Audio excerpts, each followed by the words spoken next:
हर हर महादेव मित्रांनो, आज आपल्याला आजची रात्र बस स्टॉपवर काढावं लागेल, कारण की आज आपल्याला मंदिर भेटलं नाही आहे भावांनो. ते बघा, ते आहे आपली बॅग, तिथं बिस्तर लावूया आज रात्रीचं. आता 9:30-10 वाजलेत भावांनो, आणि हे बस स्टॉप आहे, सुनसान आहे बस स्टॉप. बस स्टॉपला हे दोघं जण दिसतात नुसतं, मला दुसरं कोणी दिसत नाही आहे. आणि तो बघा भावांनो, तो रोड चाललाय, त्या रोडाने आपल्याला पुढे जायचं सकाळी उठून. आणि मी चाललो आता माझ्या 6वं ज्योतिर्लिंग घृष्णेश्वरच्या इकडे, ते आहे संभाजीनगरपाशी. इथून आहे भावांनो ते 120 ते 130 किलोमीटर, तर आपण 4 या 5 दिवसांत क्रॉस करूया. आणि भावांनो, आज माझा यात्रेचा दिवस आहे. 272 दिवस झाले, 4 धाम 12 ज्योतिर्लिंग यात्रा आणि 5 ज्योतिर्लिंग कंप्लीट करून मी चाललो माझ्या 6वं ज्योतिर्लिंग घृष्णेश्वरच्या इकडे. आणि भावांनो, आज मला मंदिर भेटलं नाही आहे, तर आज आपण इथंच त्या बसस्टॉपवर रात्र काढूया.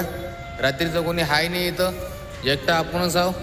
तर विषयाने भावांनो ॲडजस्ट करावं लागते, यात्रा आहे, कधी जागा भेटते कधी नाही भेटत, तर चालणार विषय नाही आहे, करूया ॲडजस्ट आपण. फक्त तुम्ही तुमच्या भावाच्या यात्रेला सपोर्ट नक्की करा.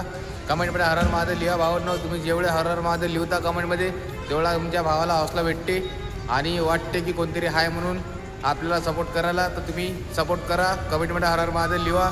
तुमच्या भावाच्या यात्रेला फॉलो करा, शेअर करा आणि कमेंटमध्ये हर हर महादेव नक्की लिहून भावांनो. हर हर महादेव, जय श्री महाकाल.